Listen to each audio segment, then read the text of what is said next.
Jai Shri Krishna Chaitanya Prabhu Nityananda Shri Advaita Gadadhar Shivasadi Gaura Bhakta Vrinda. Hare Krishna Krishna Krishna Hare Hare, Hare Rama Rama Rama Hare Hare.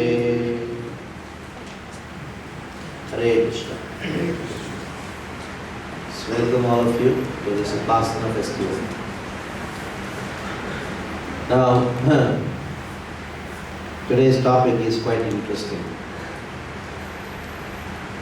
When God becomes a beggar. You are wondering, we spoke about the glories of the Lord. God is considered to be the greatest person. A great personality, transcendental personality.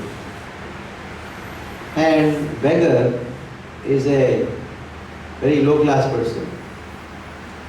Because he is dependent on somebody even for his livelihood. And the Supreme Lord is glorified as totally independent, and from whom everything comes from.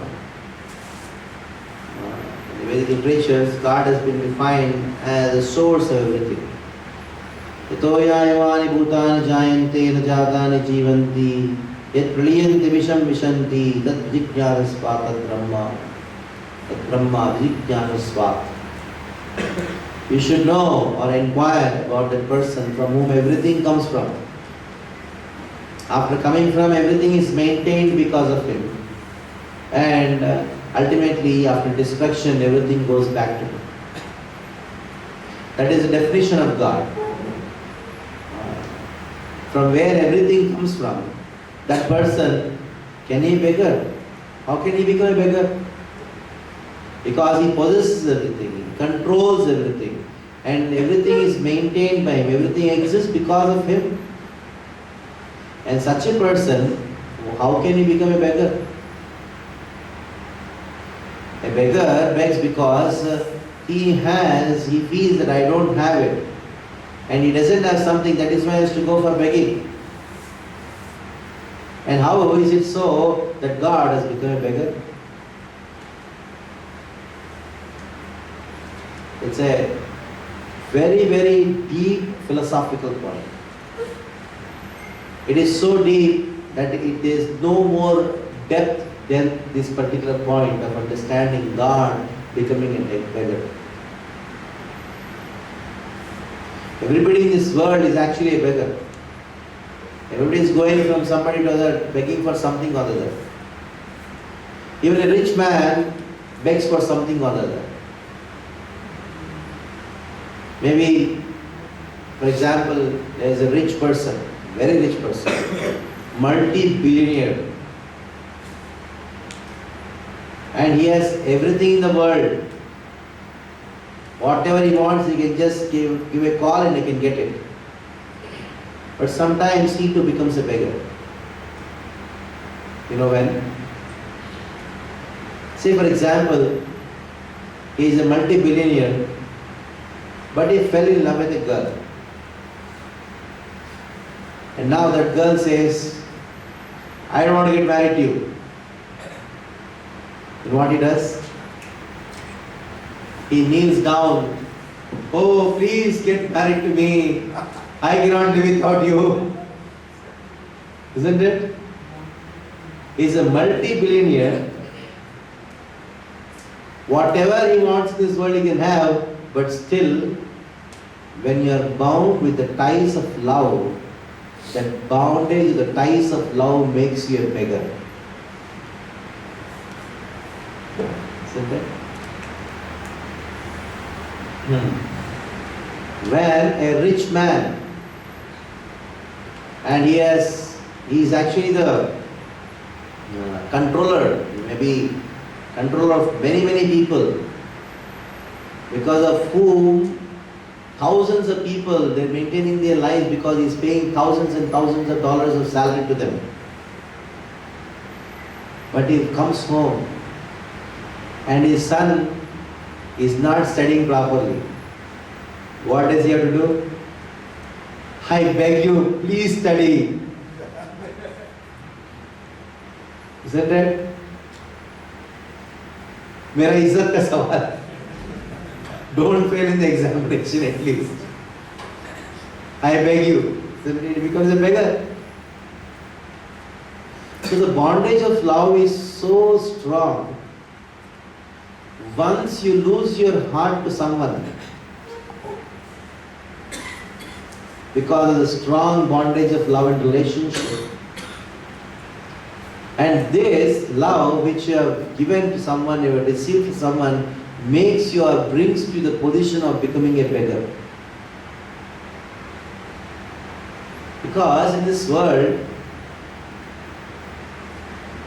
you may get anything or you may give anything. You will never ever be satisfied. Whatever you get, you may get in this world, whether money, woman, or comforts, prestige, fame, position, power, influence. Moment you get something, there is something else you want to attain. That is why you find everybody is looking for something else other than what they have. In one sense, if you see, everybody is a beggar. Because they want something else other than what they already have.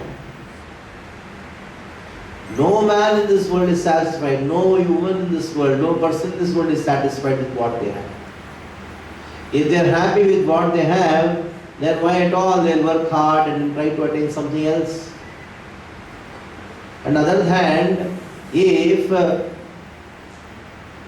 very fact that they are trying to get something else other than what they have is a proof that they are not happy with already what they have.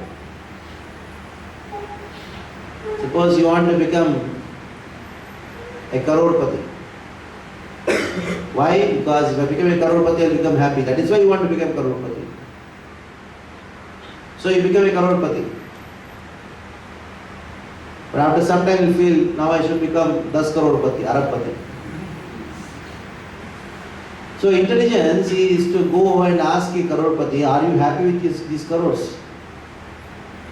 Then he says no. If that person who is a crorepati is not happy being a crorepati, how can you become happy?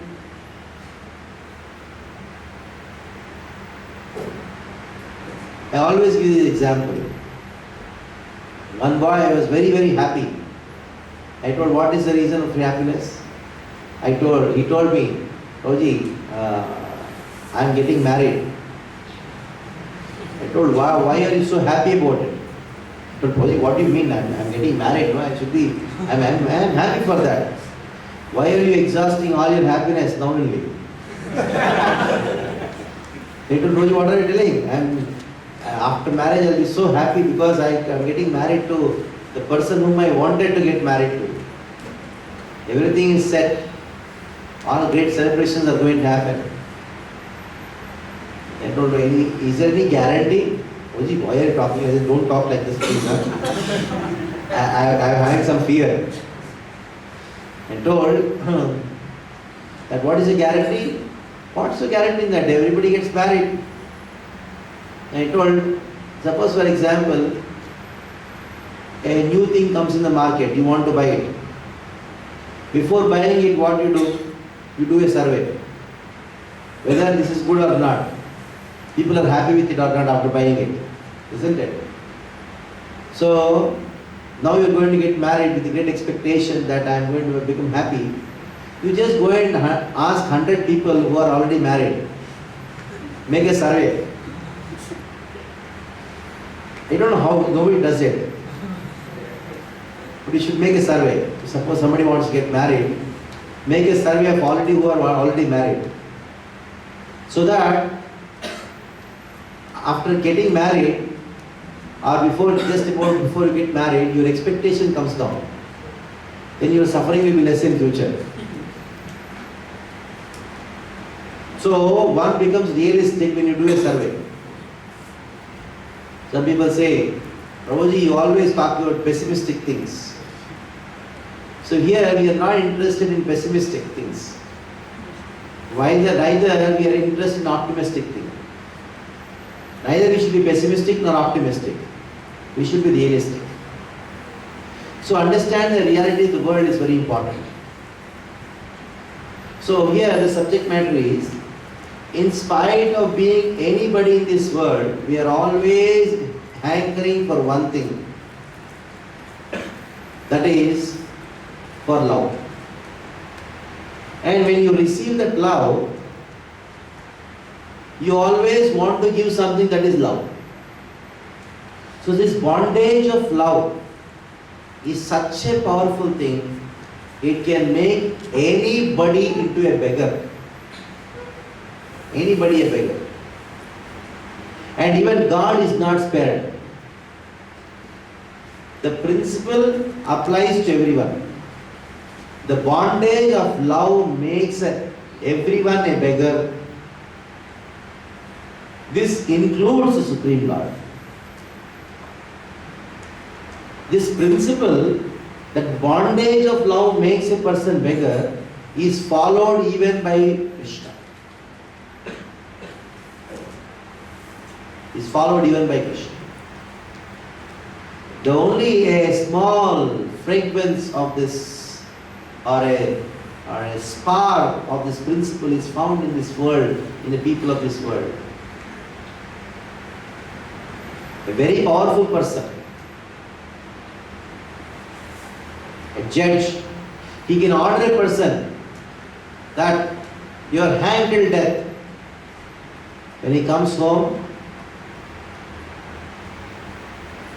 his grandson says, "Hum chor police khelenge." Then he says, "Yes." Then I am police, you are chor. This just becomes chore. Then the grandson says, "Go and hide. I'll close my eyes. I'll catch you." And he closes his eyes. This old judge, now he has to go into some room, some place, and he goes and he has to hide. And this small grandson goes here and finds him out. "Hey, pakad liya. Chalo, main tumko bandhta hu." He ties him. And then the judge has to beg, "Please release me." It's a fact. This we see every day in this life, in houses.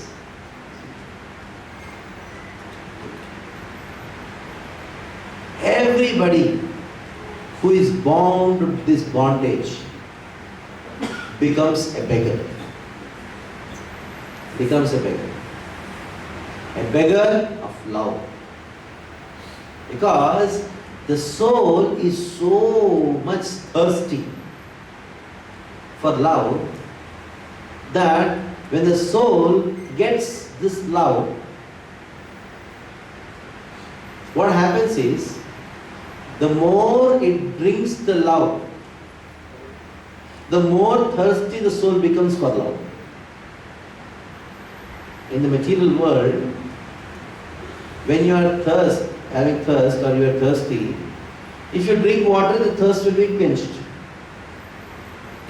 But the thirst of love is so much, it increases to the extent you drink it. That is why, even if you get this love, the thirst increases, and the more you become a beggar of the thirst, of the love. So when you're talking about being a beggar, we should understand we are talking about being beggar because of the bondage of love. The bondage of love makes everyone a beggar, and God, Krishna, is not exempted from this. Let us see how Krishna, the controller of the entire world, the source of all the material and spiritual existence, sustainer of everyone, proprietor of everything in this world, he becomes a beggar. Recently, on 16th of this month, we celebrated one festival called Gaur Purnima. Gaur Purnima is a festival, the appearance day of Sri Chaitanya Mahaprabhu. So it is Krishna, when he appeared as Sri Chaitanya Mahaprabhu, he manifested at how he has become a beggar. So there are some pastimes of Krishna where he becomes a beggar, and the same Krishna, he fulfilled his position of being a beggar in the form of Sri Chaitanya Mahaprabhu. For that I tell you a very interesting story. We have Radha and Krishna. We have deities here. Radha and Krishna. Gaur Nitai. And Chaitanya Mahaprabhu is none other than Radha and Krishna combined. For that we should know who is Srimati Radharani. Srimati Radharani, she is the potency of Krishna. You know what potency of Krishna is Srimati Radharani? She is the pleasure-giving potency of Krishna, because Radharani thinks nothing else other than giving pleasure to Krishna. Krishna feels completely morose. He becomes incomplete without Srimati Radharani. Krishna feels completeness in association of Srimati Radharani. Radha and Krishna can never be separated. It's a very, very deep tattva. Radha Krishna tattva is very, very deep. It is like the fire and the heat. The heat is like a quality of the fire, the potency of the fire. In the same way, Srimati Radharani, she is the potency of Krishna. To such an extent, if you don't have potency, if you don't have power, what do you feel? You feel yourself you are useless. Though you are the possessor of the potency, though you are the possessor of energy, but you are dependent on that energy. Actually, you are the, suppose for example, I have some energy, some potency.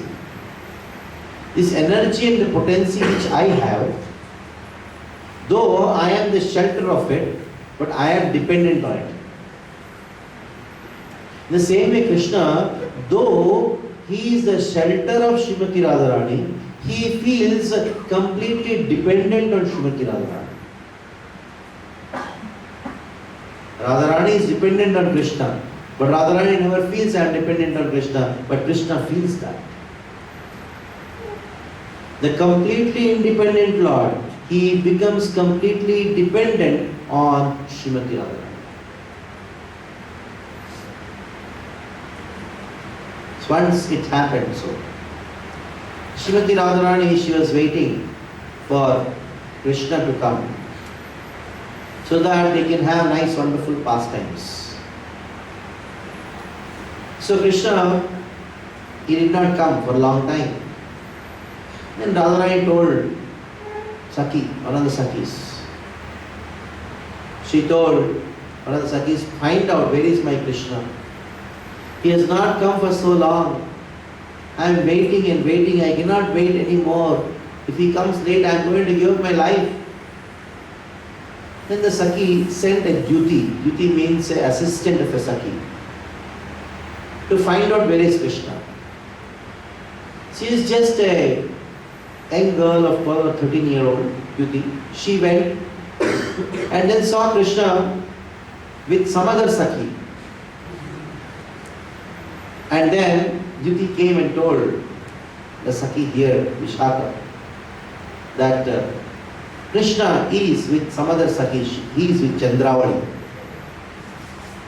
It's a very beautiful pastime. Then immediately Vishaka went and sat, scolding Radharani, I told you, this Krishna is a debauchee.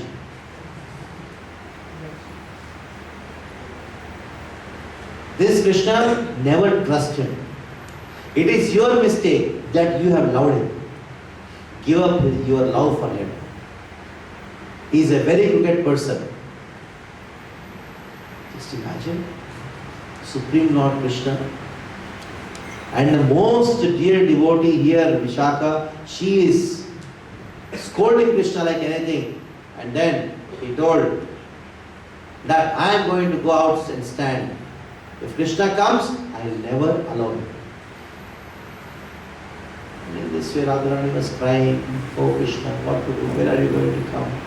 I think I am unfit for you. She was speaking in a very, very humble way, and tears were rolling through her eyes. And Lalita Devi, she was consoling Srimati Radharani. She was telling Radharani to be peaceful, what to do, like that. There, outside, Vishaka is standing. And after some time, Krishna comes running. And then he wanted to enter the Kunja. There, Vishaka Devi is standing outside. Hey, get out of here. Where are you going? I want to meet my Radharani. Krishna told this. Vishaka told, dare you enter inside. Get lost from here. Because of you, my Radharani is crying. You made her cry. I can never see my Radharani crying. And you are the cause for it.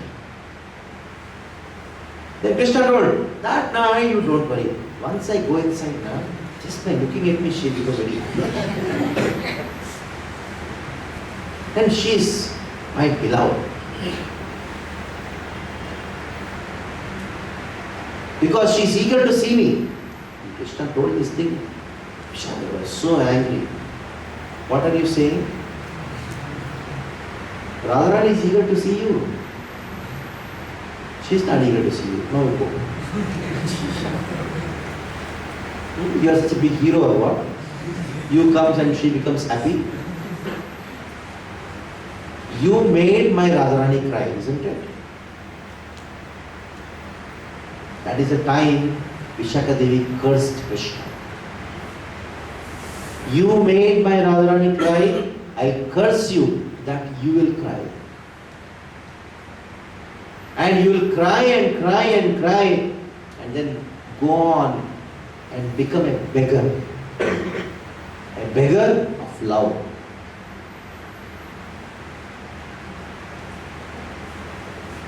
So then Krishna completely got puzzled what to do now.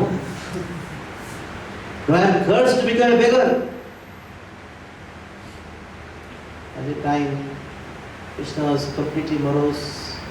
He was roaming here and there, not knowing what to do. On the way, he met Vrinda Devi. There, Vrinda Devi told Krishna, what happened to you? He told her entire story, what to do. And Vrinda Devi told, there is a solution for it. Then Krishna told, please tell what I can do for it. I somehow, and desperately, I have to go and meet Srimati Radharani, my beloved. I cannot live without her. And this Lalita and Vishaka, they are not allowing inside. Then Vrinda Devi told, for that, you need to do something. Then Krishna told, what should I do? Then Vrinda Devi told that you should give up your flute. What are you saying? Yes, give up your flute. So many things you have given, I have given you the list one by one. Then Krishna told, okay, take the flute away. Then Vrinda Devi told, and you should give up your curly hair. You should become a sannyasi, bald. What do you think? This is my beautiful hair, I should give it up. You want Radharani or your hair? He gave up. Then Vrinda Devi told, you should give up your pitambara vastra and you should wear a sannyasi robe, saffron robe, simple robe. And Krishna, there he became a sannyasi. He became a beggar. And then Vrinda Devi taught Krishna a beautiful song and gave a tambura, a string instrument. and told, you go. And I'll teach you a song. The entire song is based on begging of her love. And that is where Krishna in Vrindavan became a beggar of love. Vrindavan told, you sing this song and become a beggar of love and then go there in front of Radharani. There in the Kunja. There Lalita and Vishaka will not recognize you because you're not going there as Krishna. You're going there as a beggar of love. In this way, Krishna was made a beggar.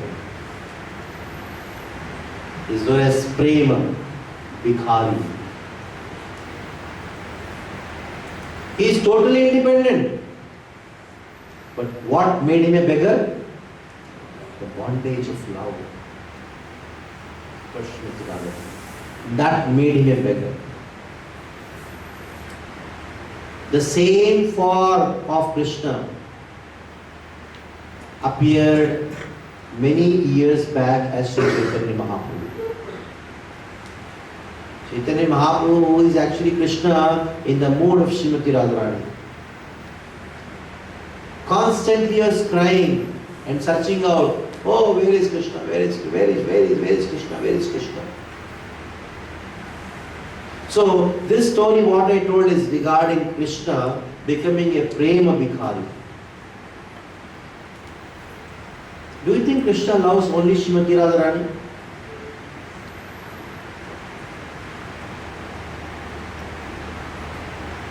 Krishna loves all of us. Every living entity he loves.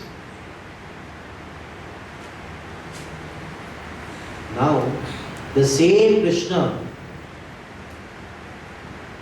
he became a beggar in front of us also.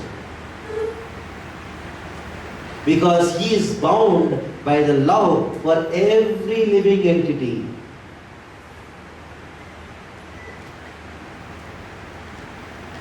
The whole principle of this class is the bondage of love makes a person a beggar. Krishna is also bound to us in love. So that also made him a beggar in the form of Sri Chaitanya Mahaprabhu. When Chaitanya Mahaprabhu appeared around 528 years back, he took up sannyas. At the age of 24, Sri Chaitanya Mahaprabhu took up sannyas. And after taking up sannyas, what did Sri Chaitanya do? What does a sannyasi do? Sannyasi's main business is to beg. And what was Sri Chaitanya Mahaprabhu begging? Going door to door. Harinam lo yehi bhiksha mangi. He is going to everyone and then begging, please chant the Hare Krishna Mahamantra. Yehi bhiksha, yehi bhikha. Bhiksha means begging. That is what Sri Chaitanya Mahaprabhu did. The Supreme Lord, being completely bound by love, he manifested that extreme compassion that he thought, if I go and tell, nobody will listen. In the age of Kali, everybody is puffed up. You go and tell a puffed up person, what will happen? He will not do what you told, exactly he will do opposite of what you told. But if you beg from him, he will do. If you go and beg a person, very puffed up person, that's acha. You are begging now. Okay, I will give you. In the age of Kali, if somebody goes and instructs someone, exactly opposite will happen. Because it is childishness. A small child, if you instruct the child, do it. What the child does, not the child. He will do exactly opposite of what you are told. We have to beg.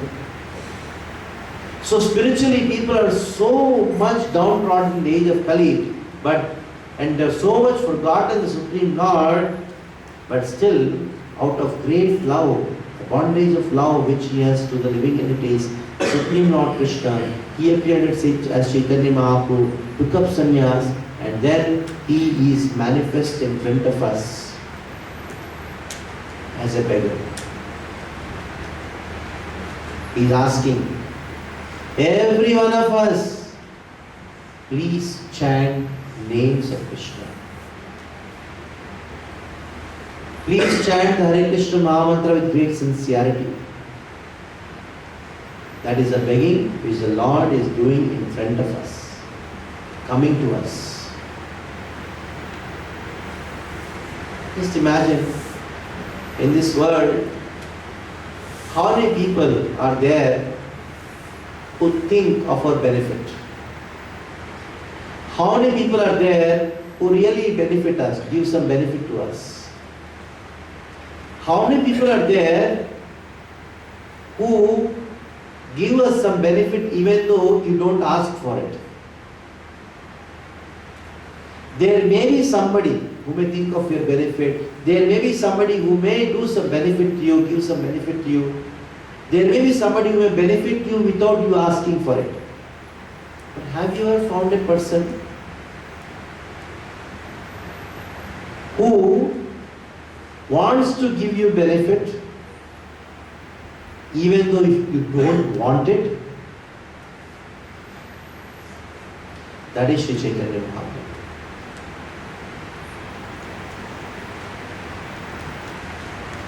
The Srimad Bhagavatam, Sri Chaitanya Mahaprabhu has been described as Maya Mrigam Daityepsitam Anvat Avat. Maya Mrigam Daityepsitam. Daita means out of great compassion. Sri Chaitanya Mahaprabhu Dhavati is running behind those people who don't want to chant. And while running behind those people who don't want to chant, what is he doing? Why is he running? He wants to go and stand before them and say, please chant, please chant, please chant.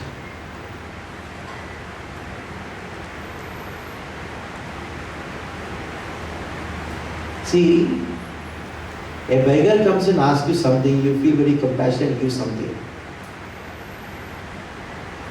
But a rich man, a multi-billionaire comes and asks you in front of you, what feeling you should? What is this? You're asking me. Just imagine if Krishna comes here, please chant. What will you do? You feel so obliged, isn't it? When a beggar begs you something, you just give and forget.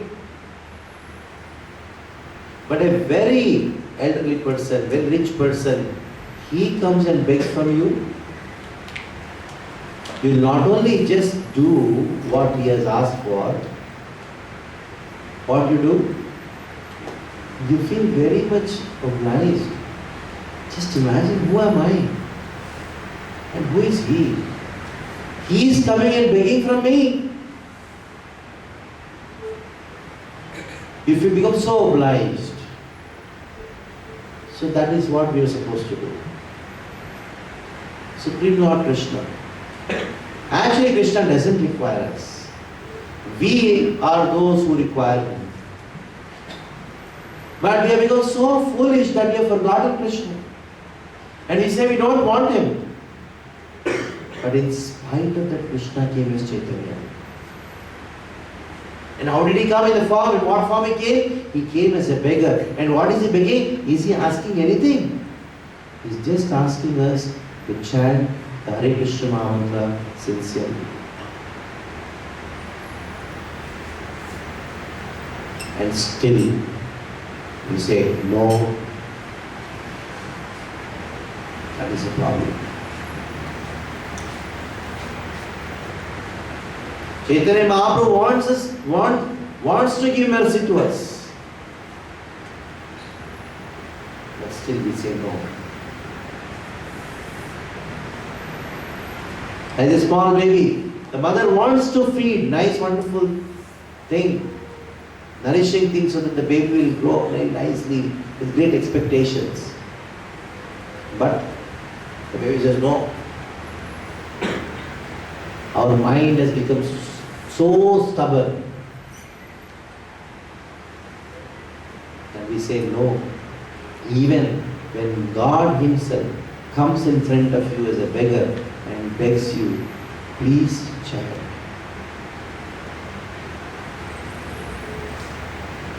That so much stubborn we have become that we don't recognize who is coming and asking us to chant. So today we are specifically celebrating the Pushpa Abhishek of Sri Chaitanya Mahaprabhu Gaur Nitai, and also Abhishek of Radha Vallabh, Radha Madhav, of Radha Madhav, deities of different devotees here. Pushpa Abhishek means what? Pushpa refers to heart. When you're offering flowers to the Lord, you're actually offering your heart to the Lord. You're offering your gratitude towards the Lord, because in the heart there is gratitude. And why are you offering your gratitude? Because you know they are standing in front of us as beggars today.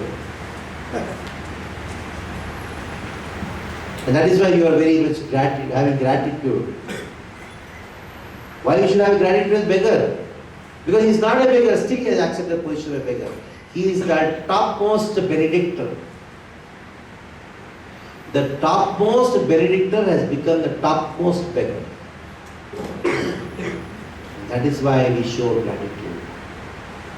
So today I request all the boys who are here to recognize that Krishna has come as Sri Chaitanya, who is Supreme Lord, who is the Master of the universe, is standing in front of you with his sannyas angavastra spread across. And what is the Bhiksha is asking? Chant the Hare Krishna Mahamantra. When God becomes a beggar, at least we should listen to him. Krishna, he instructed you. But Chaitanya Mahaprabhu did not instruct you. Chaitanya Mahaprabhu, what did he do? He is begging for you.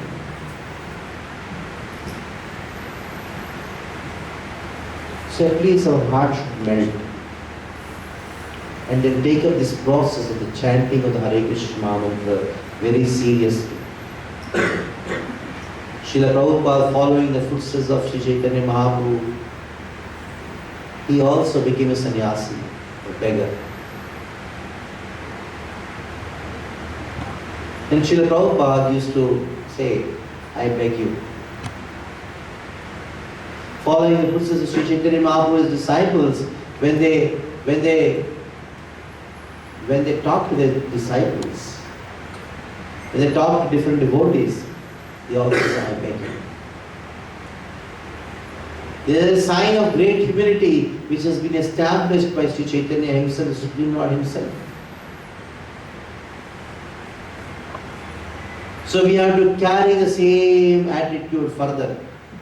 Not only we chant the holy name because the Lord himself and the Guru Parampara Acharyas are begging in front of us to chant the names, but continue the same system of going out as a beggar and asking people to chant the names of Krishna.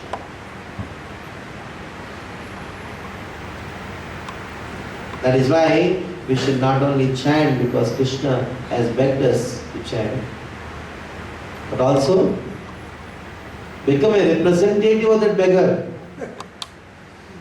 and go to everyone and say, please chant.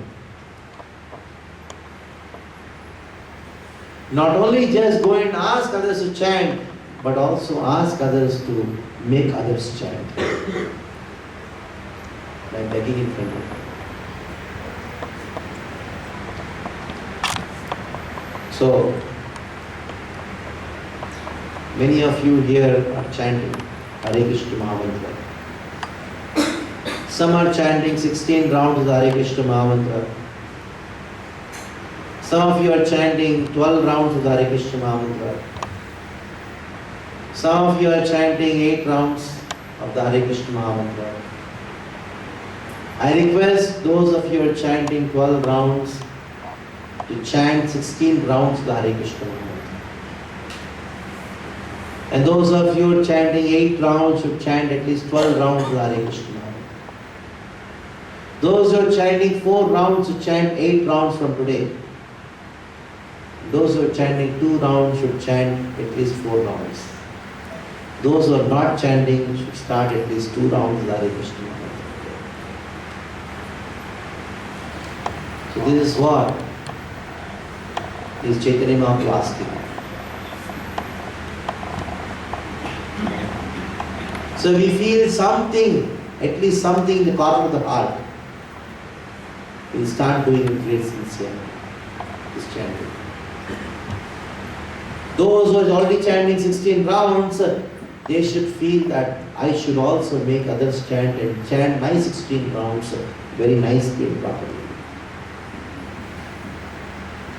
Just imagine how Krishna becomes very happy, Chaitanya Mahaprabhu becomes happy just for you chanting. It is not by you chanting Krishna is going to get benefit.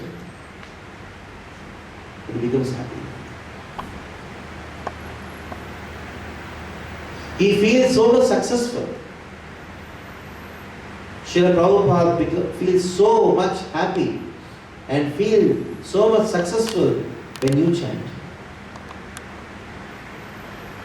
Srila Prabhupada said, I opened this ISKCON. Even one person on this planet becomes a pure devotee, I feel my ISKCON is successful. Just imagine, Krishna becomes so much dependent in the form of Sri Chaitanya Mahaprabhu that he feels my success is in others chanting. My success is in others chanting. Just imagine by chanting the Hare Krishna Mahamantra, you make God feel, make Chaitanya feel, I am successful. What can be more credible than this? That you become the cause of Krishna's success.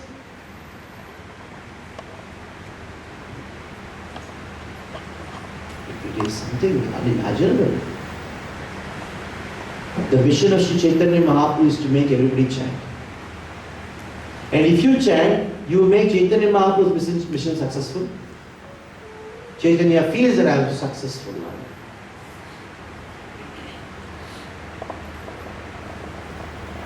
You may say, you just told the story about Krishna begging, prema, bhikari, and Bhagavani. And what has got to do with the holy name in Chaitanya Mahaprabhu? What is the connection? This holy name has that love. Krishna, when he went as a prema bhikari to Srimati Radharani, that prema, Radha Krishna prema, is hidden in the Hare Krishna Mahamantra. In this way, the same Krishna, when he came as Sri Chaitanya, externally you will find that his compassion and that and so many things are happening, but internally it is the same pastime which I described. Krishna going and begging for love. The same thing is depicted in Sri Chaitanya Mahaprabhu coming in front of us and asking us to chant. These two pastimes are not different.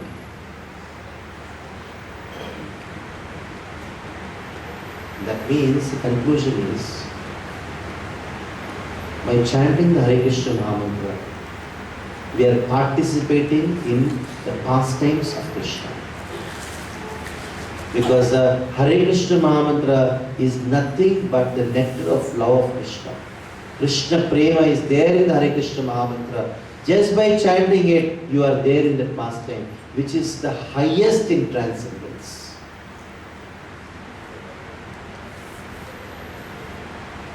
Just imagine how fortunate we are that we have got such a thing.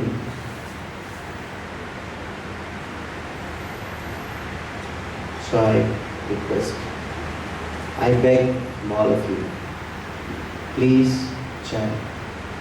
If you're chanting 16 rounds, chant with more sincerity. If you're chanting 12, make it 16. Chanting 8, make it 12. Chanting 4, make it 8. Chanting 2, make it 4. If you chant not chanting, please ask our devotees. The devotees here, please beg from those who have come here for the first time, or whomever you meet, please beg from them. Chant the Hare Krishna Mantra. We are not here to instruct you. We are here to beg from you. Shri Chaitanya Mahaprabhu beg from all of us. So I stop here. Any questions? So now, one question for you. Hare Krishna Prabhuji. Yeah. My question is simply that you told chant sincerely. Yeah. And I also heard in many lectures that one should take the devotional life very sincerely. Yeah. But can you please how we can take the word sincerely and how we can take our devotional life sincerely in the material world? The term sincerely. What does term this means? Sincere means what? Next question.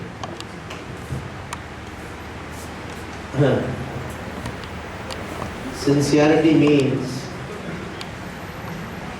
that you know it is the most important thing in my life. The more importance you give to a particular thing, the more sincere you become for that.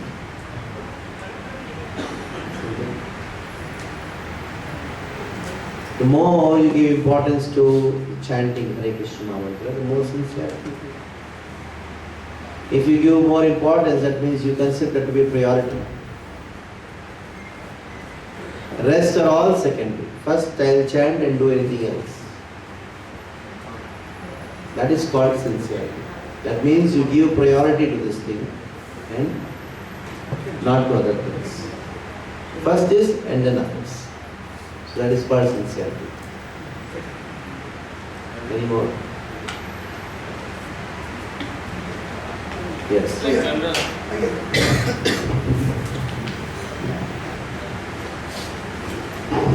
Hare Krishna, Dhanavad.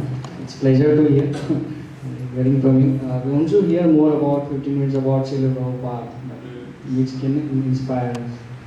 Srila Prabhupada. Yeah, I really like most. Wants to know from you more. Me, about Prabhupada. Srila Prabhupada. Please, 10 minutes, 5 minutes. Late to go. Since we are talking about the pastime of Krishna becoming beggar, Srila Prabhupada, he manifested the mood of begging from his disciples that please you help me in the mission of my spiritual master. On the disappearance day of Srila Bhaktivinoda Thakur, he gave a lecture. While giving the lecture, Srila Bhaktivinoda Thakur, at the end of the lecture, he just broke down and started crying. And he started telling to all his disciples, I thank you very much, that you are all helping me in accomplishing the mission of my spiritual master. I beg you to all, beg all of you to help me in this mission. Srila Prabhupada did not do that. He need not beg his disciples. He can order. But in spite of being the position of being guru, position of being a guru, where he could order, and they were all willing to give up their life on the order of Srila Prabhupada. But Prabhupada begged from them. That is how he is a perfect representative of Sri Chaitanya Mahaprabhu. That's what I can say from that. Anything else? We'll stop here. Thank you very much. Hare Krishna.